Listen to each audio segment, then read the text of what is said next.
उड़ीसा सीकर नागपुर आधा सुधा Kharagpur. Wing commander Dnyaneshwar Singh ने रांची में एक पुस्तक का विमोचन किया। इस किताब में कुरमाली भाषा के महत्व के बारे में बताया गया है। वहीं राज्य पिछड़ा आयोग के सदस्य राजा राम महतो ने कहा है कि कुरमाली भाषा बहुत ही प्राचीन भाषा है जो बंगाल सहित अन्य राज्य एवं बांग्लादेश तक फैला हुआ है। उन्होंने यह भी कहा कि 8वीं सूची में सरकार कुरमाली भाषा को शामिल करे। अंतर्राज्य भाषा है, इसका कहावत है उड़ीसा सीकर नागपुर आधा सुधा खड़गपुर। कुरमाली भाषा झारखंड ही नहीं, झारखंड के अलावे पश्चिम बंगाल के मिदनापुर, बांकुड़ा, केवंझर, उड़ीसा सभी आसपास में कुरमाली भाषा बोली जाती है। 5 विश्वविद्यालय में कुरमाली भाषा की पढ़ाई शुरू हुई है। कुरमाली भाषा एक सुगम भाषा है और इस भाषा के माध्यम से यहाँ झारखंडियों का विकास का धारा को जो शुरुआत है, कुरमाली भाषा से ही देश स्वतंत्रता का आंदोलन शुरू हुआ था। अपना खेत बचाओ अंग्रेज भगाओ, ये रघुनाथ महतो शुरू किया था और कुरमाली भाषा से ही शुरू करके आंदोलन शुरू हुआ था। इसलिए कुरमाली भाषा का बहुत है। ज्ञानेश्वर सिंह जी यहाँ पे उपस्थित हैं। उन्होंने कुरमाली भाषा ऐतिहासिक परिप्रेक्ष्य में एक किताब लिखी है, जिन्होंने कुरमाली भाषा के पूरा इतिहास के बारे आज तक 1901 से लेकर उससे पहले कब इसका शुरुआत हुआ इस भाषा का, लेकिन अभी तक की क्या स्थिति है और कहाँ इस भाषा बोली जा रही है, इनके बारे में जिक्र किया है। और इन्होंने कहा है कि कैसे हमको इसको और मजबूत करें, कैसे भाषा को फैलाएं, कैसे एक राष्ट्रीय पहचान बने, उसको उन्होंने एक किताब में शामिल किया है।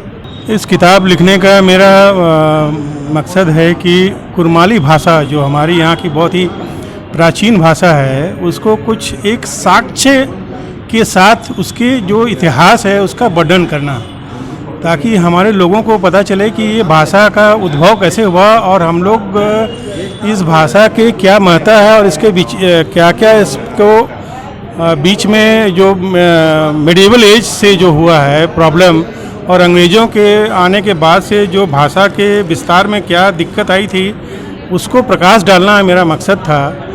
और भाषा जो हमारी बोली जाती है पूरे झारखंड में, जो हमारे खासकर झारखंड वासियों की भाषा है जो 28% से भी ज़्यादा है। ये भाषा बांग्लादेश में है, अभी झारखंड से बाहर बंगाल में है, उड़ीसा में है, असम में है। तो ये भाषा का विकास कैसे होगा, इसके जो शोध होते हैं उसको हम लोग कैसे और गुणात्मक वृद्धि कर सकें। और हम लोग का अकादमी का खास मकसद है कि बच्चों के लिए हम लोग क्या किताबें लिख सकते हैं इस भाषा में, ताकि बच्चों को जो हमारे लर्निंग की जो उसकी सीखने की जो पद्धति और विधि है उसमें अगर कुछ सुधार हो सके, ताकि उनकी जो सोचने में एक परिवर्तन हो और उस सोच परिवर्तन के चलते उसमें स्किल डेवलपमेंट का जो एटीट्यूड है वो डेवलप हो, ऐसे हम लोग का सोचना है।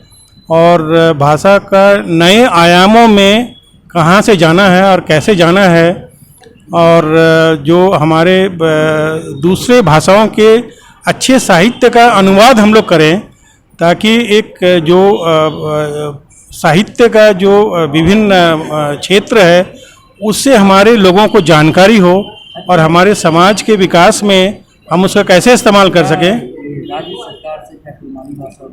कुरमाली भाषा को 8वीं सूची में शामिल करने का हमारा मांग बहुत ही पुराना है और सरकार को इसमें ध्यान देना चाहिए। और इस संबंध में हम लोग अपने अकादमी की ओर से एक प्रतिनिधिमंडल लेकर जाएंगे, जैसा कि अभी रजिस्ट्रार साहब ने ही बोला है कि हम लोगों को एक प्रतिनिधिमंडल बना के और उसमें हम लोग का जो कार्यक्रम है उसको लेके राज्य सरकार से और केंद्र सरकार से हम लोग का अनुरोध है कि इस भाषा को भी 8वीं अनुसूची में शामिल किया जाए, ताकि इस भाषा के विकास में हम सहयोग दे सके और राष्ट्रीय परिप्रेक्ष्य में हमारा प्रेजेंस हो, ऐसा हम लोग का सोचना है।